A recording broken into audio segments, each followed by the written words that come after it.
Bonjour et bienvenue à l'émission Introspection. J'aurai le grand plaisir d'accueillir dans quelques instants Jean-Philippe Courtois qui vient de quitter le groupe Microsoft à des fonctions d'Executive Vice President. Il y a 40 ans, il rejoignait cette petite société aux côtés de Bill Gates pour contribuer de façon considérable à son essor. Il a également, il y a quelques années, fondé une association qui s'appelle Live for Good, qui a pour vocation d'aider des jeunes entrepreneurs à développer des projets à impact. C'est passionnant et je vous dis à tout de suite. Jean-Philippe Courtois, bonjour. Bonjour. Je suis très heureuse de vous accueillir aujourd'hui dans l'émission Introspection. Donc, vous venez de quitter Microsoft. Oui. Vous avez fait une longue carrière de 40 ans pour arriver au sommet, en tant qu'exécutif vice-président. Vous êtes à la tête d'une association dont on va parler, Live for Good. Qu'est-ce qui s'est passé dans votre vie? Vous êtes arrivé d'Algérie, si j'ai bien compris, oui, je suis en Algérie, avec un papa médecin. Oui. Et là, une vie incroyable, faite de hauts et de bas, mais avec des succès significatifs, des rencontres improbables. Oui. Comment tout ça s'est mis en place? Ça peut être très long, donc on va essayer de le faire bien synthétique. concentré. Je dirais qu'il y a, comme toujours, il y a des rencontres extraordinaires, il y a des moments, il y a des lieux. Alors, il y a des lieux pour moi qui sont passés quand même dans le sud. On a bien compris, je suis né en Algérie, c'est la dernière génération de ce qu'on appelle les pieds noirs. Bien sûr. Voilà, les parents de 3 générations qui étaient en Algérie, donc depuis 1860. Donc, ils arrivent les mains dans les poches en France. Et donc, exactement, mon papa, docteur de profession, est arrivé littéralement sans rien, comme on dit, puisqu'il avait son cabinet médical en Algérie. Et malheureusement, pour ceux qui connaissent un peu l'histoire, tout s'est déclenché après très rapidement. Et il y a eu cet exode de retour massif de tous ces Français dits rapatriés, c'était le terme utilisé. Et donc, après avoir essayé de comprendre où atterrir, mon papa a choisi, et avec ma mère aussi, bien sûr, Nice, parce que déjà, il y avait la mer. Ça, Et le soleil. Et le soleil, le sud. Et puis, je l'ai vu surtout tout petit, et ça, c'est quelque chose qui est resté en moi, lutter littéralement pour exercer son métier. Parce qu'en fait, nous n'étions pas bienvenus, nous étions des émigrés. Français, mais des émigrés. Et donc les Français pas un accueil du forcément territoire, voilà, il y a tout un contexte politique de l'époque, etc., je ne vais pas revenir dessus, mais qui fait que littéralement, il s'est battu physiquement pour pouvoir ouvrir son cabinet médical contre l'avis de l'ordre des médecins locaux. Il a réussi, et il a pu comme ça s'occuper de ses 3 enfants, de sa maman, très âgée, qui était... Donc vous avez quand même été imprégné dès votre plus petite enfance par cette force paternelle et maternelle. Force paternelle, force maternelle qui est, maman, une sérénité incroyable et un dévouement pour s'occuper de la famille. Alors les valeurs familiales sont ancrées en moi depuis ces premiers jours. Et d'une certaine manière, d'un sens de la communauté. Parce qu'il y avait une communauté, évidemment, de ces pieds noirs, de Nice, d'autres villes, qui se retrouvaient entre eux pour s'entraider. Parce que les début, c'était très compliqué. Et après, ça s'est ouvert un petit peu Oui, alors après, l'école. après ça s'est ouvert, évidemment. Après, j'ai bénéficié de magnifiques systèmes éducatifs français, de l'école, l'école primaire, secondaire, sur Nice, dans la ville de Nice, la belle ville de Nice. J'ai ensuite, donc je fais une accélération dans toute l'histoire, j'ai ensuite rejoint en fait l'école de commerce qui s'appelle le CERAM à Sophia Antipolis, qui faisait partie de l'ensemble de ces écoles supérieures de commerce qu'on avait en France sous la tutelle des chambres de commerce et qui est devenue Schema aujourd'hui. D'ailleurs, en raccourci, je suis devenu président du conseil d'administration de Schema il y a quelques années. Parce que j'ai tendance à être fidèle à des organisations, des personnes que je connais depuis des années. J'ai toujours aimé rester proche et aider mon école dans la mesure où je pouvais l'aider dans son développement. Et vous saviez que vous étiez attiré comme ça par l'informatique ou c'est le hasard complet? Non, alors, hasard ou pas, j'étais très curieux et pendant ma 2e année en fait, au CERAM, à Schema, à Sophia Antipolis, j'ai découvert l'Apple II. L'Apple II, il y a plein d'auditeurs qui peut-être ne sont même pas nés, c'était l'ancêtre du micro-ordinateur qui est sorti avant le fameux IBM PC. Et sur l'Apple II, je découvrais la puissance de logiciels, Les premiers, c'était le contrôle de gestion avec VisiCalc, c'était le premier tableur qui existait, avant même qu'il y ait Excel, Microsoft plus tard, beaucoup plus tard. Et j'ai pu travailler dans une société niçoise, une start-up qui s'appelait Memsoft. Déjà une start-up. Oui, c'est une start-up. Et j'ai commencé à travailler littéralement à mi-temps pendant les études années 2, 3 et 4, après mes études aussi, avec un copain de promo, qui restait un ami très, très proche, à coder et développer un logiciel de comptabilité pour des PME, PMI. Et donc, ce qui était formidable, on ne s'en rend pas compte aujourd'hui, parce qu'on a accès à tout sur son téléphone, sur son laptop. À l'époque, la compta des boîtes, des PME, grandes boîtes, c'était des tonnes de listings de papier. C'est ça. C'était fait par d'un travail, comme on dit, à façon, par des sociétés de services qui vous facturaient des montants énormes. Et on commençait à démocratiser pour la première fois la création de votre comptabilité pour votre PME. Donc là, vous étiez presque entrepreneur, parce que oui, on était un vous peu étiez entrepreneur. accompagné une petite structure. Totalement. En fait, d'ailleurs, on avait un contrat d'indépendant. On était payé sur royalties. J'ai appris à mes dépens après que j'avais été un peu naïf sur le contrat de royalties à l'époque, ça me nourrissait pas trop, mais c'est pas grave.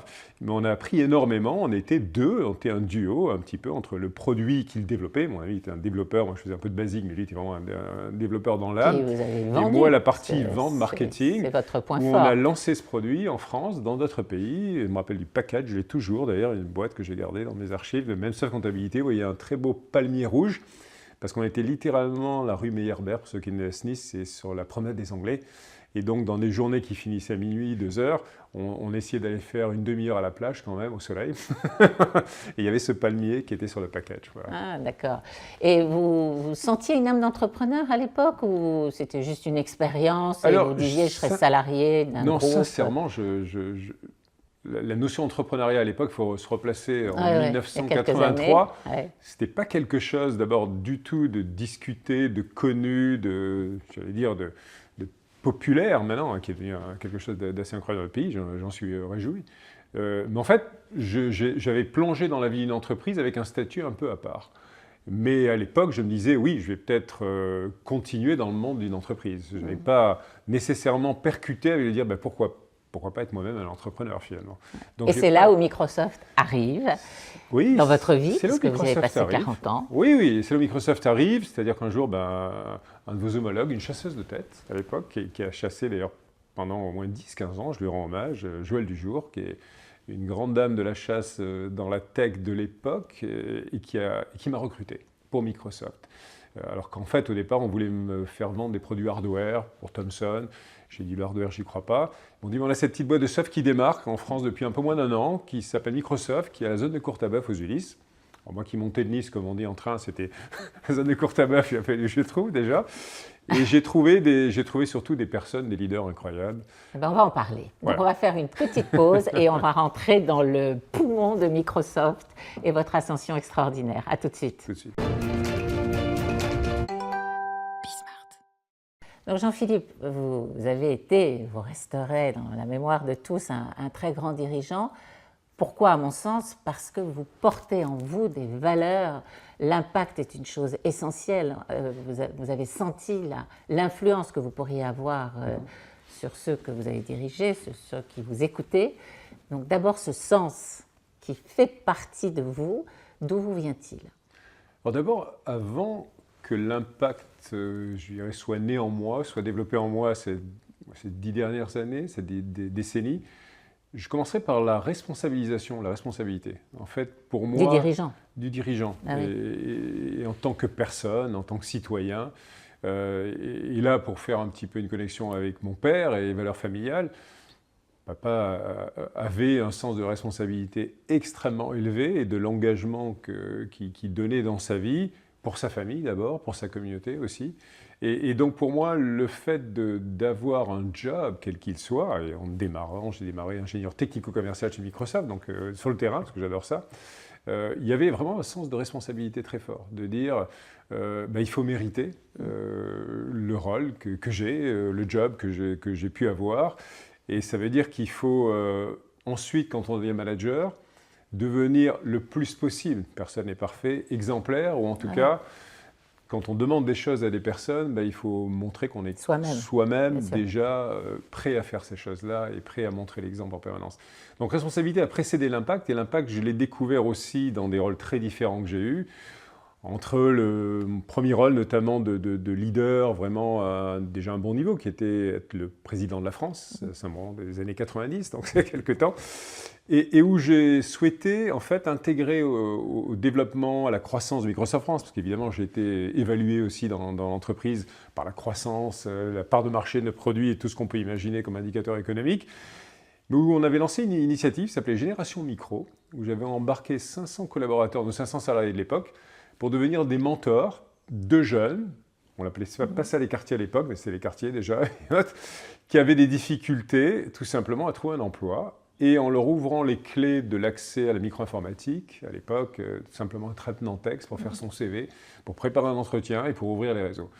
Et je m'étais rendu compte de l'impact que ça pouvait avoir, d'abord auprès de ces jeunes, et puis des parties prenantes. À l'époque, il y avait M. Bérou, je suis allé voir, je me rappelle très bien, dans sa collectivité dans le sud-ouest régional, et de très belles initiatives que ça avait générées, je dirais, en résultant de cela autour de l'entreprise. Et la fierté des collaborateurs de participer à ça pendant toute une année, en fait. C'est contagieux. C'est contagieux, ça la peut être bienveillance. une très bonne contagion dans la mesure où on aligne vraiment les valeurs des personnes, de chacun, chacune, et on ne les oblige pas, mais en fait, ils sentent qu'il y a quelque chose qui va leur donner un sentiment d'appartenance encore plus fort. Et pour moi, l'impact, c'est aussi une connexion très forte avec une appartenance entre soi, qui on est, ce qu'on souhaite être, ce qu'on aspire à être, et la plateforme qui est une entreprise. Et j'ai eu cette chance exceptionnelle dans une boîte comme Microsoft, d'avoir une plateforme dans laquelle j'ai pu réaliser mon potentiel et lui donner des dimensions que je n'avais même pas imaginées au début de ma carrière. Oui, après il y a le job qu'on a et ce qu'on a fait, vous en avez fait quelque chose d'extraordinaire. Donc vous avez dit dans un podcast que pour être un bon manager, il faut déjà avoir une bonne estime de soi et avoir fait un travail sur soi. Est-ce qu'on peut parler un petit peu de ça? C'est quoi un travail sur soi et c'est quoi l'estime de soi? Oui, je pense que ça commence réellement par la connaissance de soi. Et c'est probablement une des choses les plus compliquées, quel que soit son âge d'ailleurs. Hein, ce n'est pas une question de dire... C'est comment on prend le temps, on a le courage aussi de se regarder dans le miroir et de donner le miroir à d'autres personnes. Hein, parce que ce n'est pas juste tout seul, on ne fait pas ça tout seul. On peut être exigeant avec soi-même. On peut être exigeant avec soi-même, et c'est très important de recueillir maximum de points de vue, d'opinions, basé sur des comportements réels. Ce n'est pas des choses en l'air, telle personnalité, tel trait. C'est de dire, ici et maintenant, Jean-Philippe, voilà ce que tu as fait. Voilà les effets que ça a pu créer auprès d'autres personnes, positifs ou négatifs d'ailleurs. Et voilà peut-être une façon pour toi de te rappeler de ce moment-là pour travailler sur toi-même là-dessus. Et ça peut être des domaines extrêmement différents. Donc je dis pas que j'ai commencé à faire ça très jeune. Très sincèrement, je m'en suis rendu compte en essayant de devenir, à l'époque je ne disais pas le terme de coach, ça a été beaucoup plus tard. Vous avez été coaché, non? Vous êtes fait coacher? Oui, coaché, alors pas dans le sens d'un coach certifié à l'extérieur, mais c'est plus des moments avec des managers que j'ai connus, des personnes incroyables. Et ce n'est pas simplement les plus grands leaders, des Steve Ballmer, des Bill Gates, des Satya Nadella, mais des fois des personnes qui peuvent être des alter ego, et ça n'a même aucun rapport hiérarchique d'ailleurs, ça peut être des personnes premier niveau de l'organisation qui inspirent et puis qui par leur courage, leur sincérité, leur authenticité vous disent des choses. Mais j'ai toujours aimé parce que plus on a un rôle qui est élevé dans la hiérarchie, plus en fait on est caché de la réalité. C'est-à-dire qu'il y a des filtres qui sont mis autour de soi et si on n'en est pas conscient, on a une fausse représentation de soi. Et donc voilà, donc c'est quelque chose que j'ai beaucoup travaillé aussi dans la culture peut-être anglo-saxonne, en tout cas des feedbacks, et la verbalisation écrite. Moi, ça m'aide beaucoup. D'abord que les personnes éventuellement puissent écrire, et que moi, après, je puisse en faire une synthèse. D'ailleurs, j'ai eu un très bel épisode dans mon podcast Positive Leadership. Je ne m'empêche pas de le mentionner, mais bien sûr. On va en parler.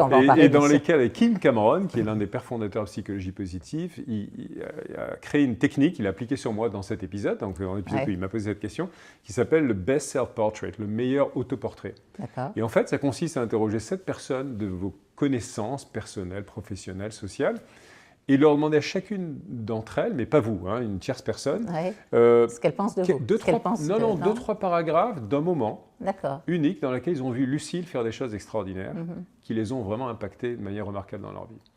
Et je peux vous dire que quand il m'a lu des récits de ces personnes, j'avais juste donné les noms, des personnes que je connais dans ma vie, etc., et qui vous plongent dans le moment, dans les faits, dans le comportement, et qui sont de belles choses. Là, on parle des choses positives qu'il a pu bien faire. sûr. Oui, je ne dis pas qu'il n'y ait pas des choses négatives, mais des choses positives. Là, on parle de Ça positivisme. permet de prendre conscience de ses forces, de ses, je ne sais pas si c'est des talents, à un certain moment peut-être ça peut devenir un talent, et ça c'est très puissant. En tout cas, je suis très convaincu que dans la connaissance de soi, et ensuite pour arriver à l'estime de soi, il faut bâtir sur des forces, tout en étant aussi ouvert à grandir sur des dimensions qui sont sous-développées, qu'on appelait souvent en management d'entreprise des faiblesses, je n'aime pas trop le terme, mais bon, des domaines d'opportunité, diraient les Américains aussi, mais qui sont des vrais domaines aussi sur lesquels on veut bosser. Voilà en quelques mots le regard que j'ai pu porter et travailler pendant pas mal d'années.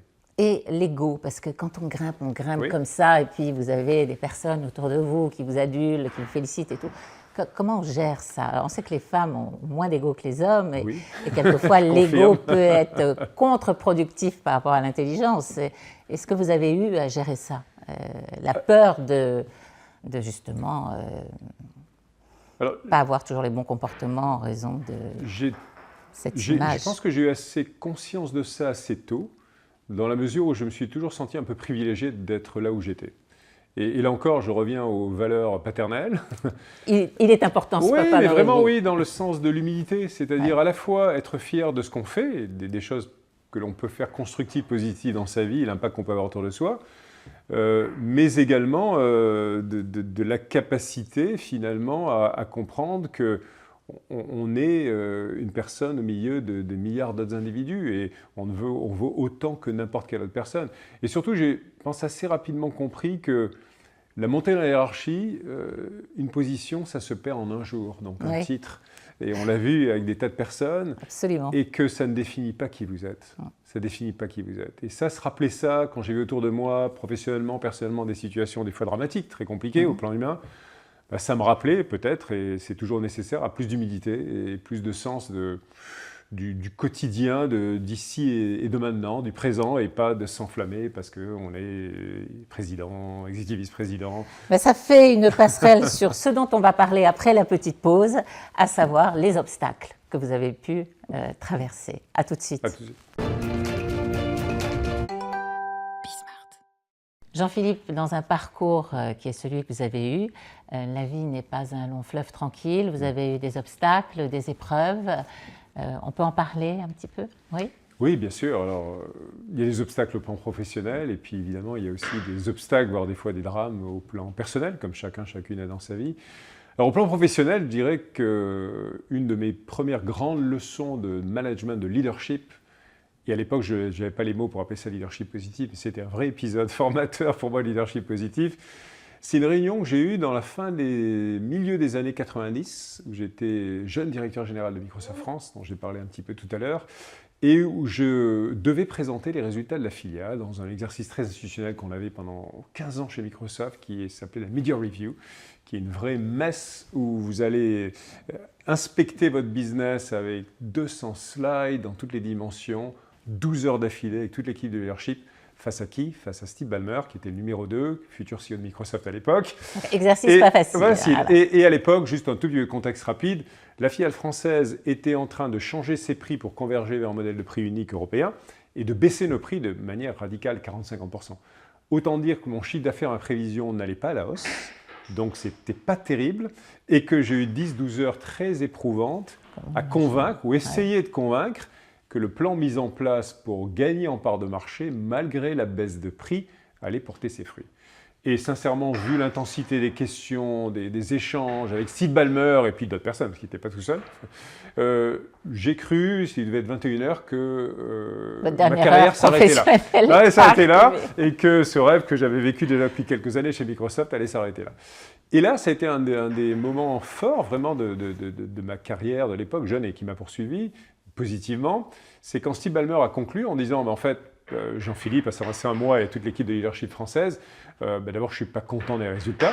Et il avait raison, les résultats n'étaient pas à la hauteur des objectifs qui étaient espérés, mais j'ai confiance en toi.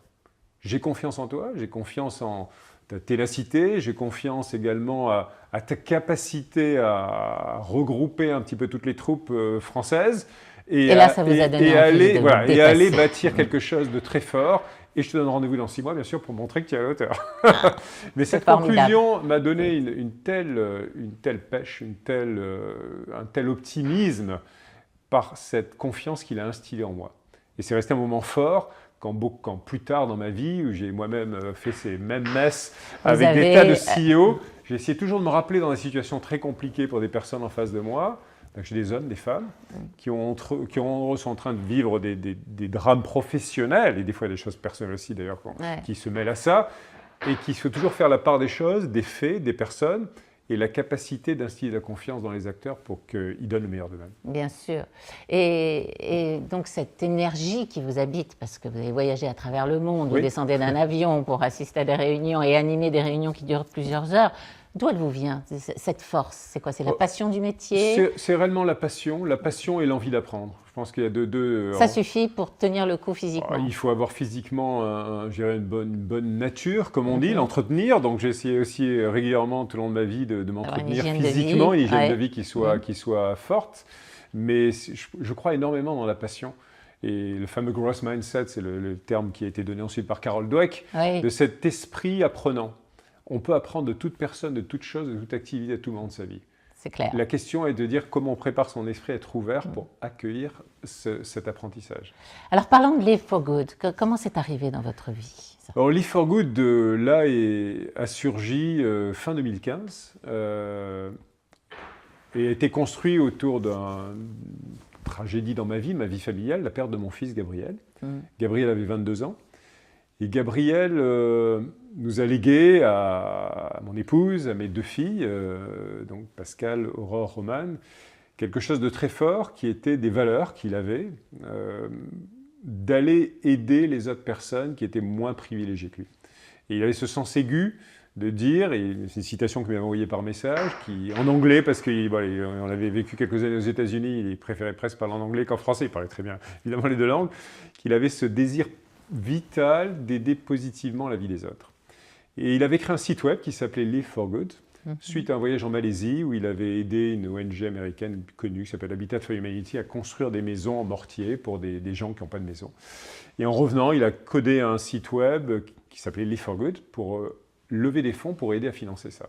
Et il a réussi à lever des fonds. Il a levé quelques petits fonds, c'est pas énorme, enfin il avait commencé à faire ça. Et donc, en fait, quand vous êtes une famille de 5, et je ne dis pas que c'est un doigt qui manque, c'est plus qu'un doigt, c'est une fonction qui disparaît, enfin qui disparaît pas totalement, justement, c'est l'enjeu qu'on a essayé en tant que famille de bâtir, et de se bâtir un horizon. Et cet horizon, il était à la fois de famille, il est aussi très personnel, parce que chacune, notamment les 3 femmes de ma famille, ma femme et mes 2 grandes filles, qui ont grandi depuis, chacune avait un vécu de cette tragédie évidemment très personnelle.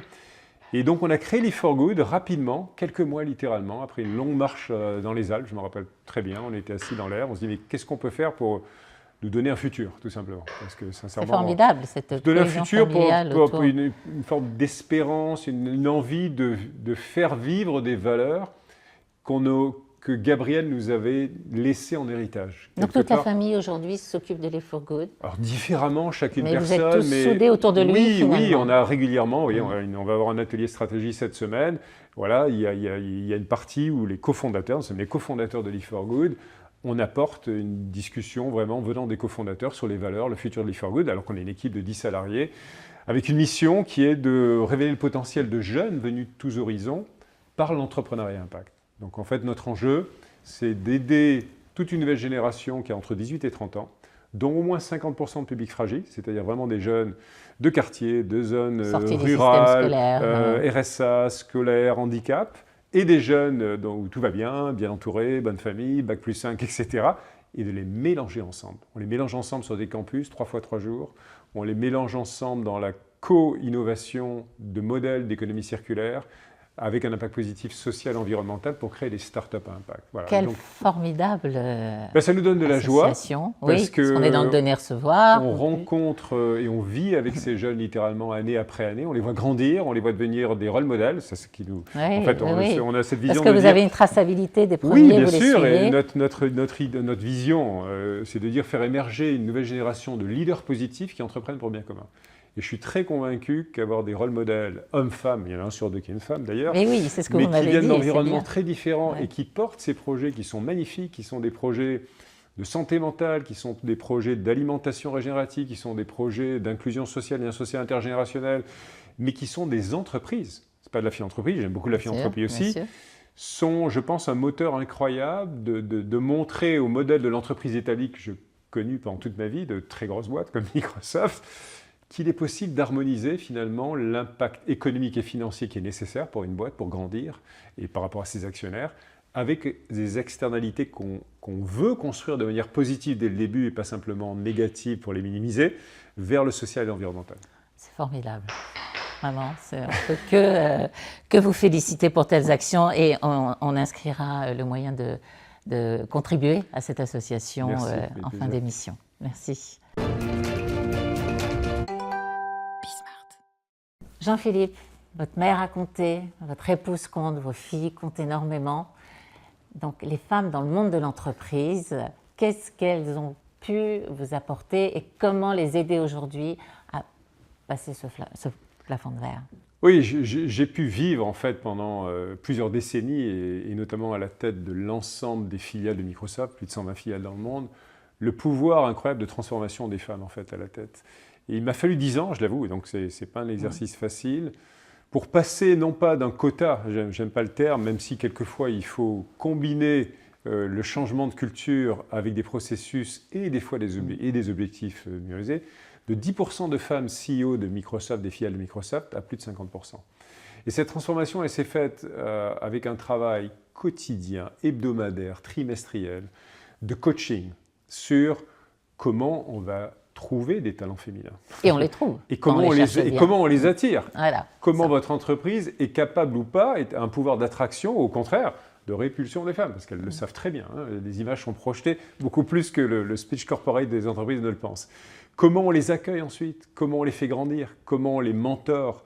Comment on s'assure que les promotions ne les défavorisent pas par rapport aux hommes ou d'autres environnements? Comment on crée des équipes inclusives dans leur culture? Comment ensuite on va avoir ce comportement vis-à-vis des clients? Les histoires aussi, mais on n'a pas le temps, de comportements inacceptables de clients où des leaders hommes ont pu prendre position face à des clients qui avaient un comportement inacceptable, misogyne et détestable vis-à-vis de femmes. Justement, puisqu'on arrive à la fin, malheureusement ça vient trop tôt de cet entretien, est-ce qu'on pourrait conclure sur des conseils que vous pourriez donner à ces hommes qui vont accueillir ou qui ont accueilli, et peut-être mal, pas si bien, ces femmes qui ne demandent qu'à être performantes à leur côté? Oui, je dirais quelques conseils. D'abord, c'est de comprendre que cette diversité de points de vue féminine et dans toutes ses autres formes aussi, hein, j'ouvre un petit peu la diversité de manière beaucoup plus large personnellement, crée une richesse de perspectives incroyable. Je l'ai vu au fur et à mesure de ma vie chez Microsoft au niveau global, avec plus de 120 filiales de cultures déjà internationales très différentes, de background, de croissance de personnes, de points de vue, de religions très différents. Je l'ai vu également dans les moments difficiles, où la capacité de femmes leaders, au contraire, à créer, j'allais dire, une empathie, une capacité à rebondir des équipes était beaucoup plus forte, et la capacité d'attirer des talents plus variés également. J'avoue que et ça, c'est le conseil que je donnerais à ces hommes, c'est de dire, accueillez et créez un environnement favorable dans cette culture pour vous faire grandir vous-même, parce que vous allez grandir en résultat de cela, et être entouré par ce type de talent va faire que vous aidez en fait à aller plus loin dans votre mission, dans votre réalisation personnelle. Merci Jean-Philippe pour ce mot de la fin qui m'enthousiasme. Nous arrivons au terme de l'émission Introspection.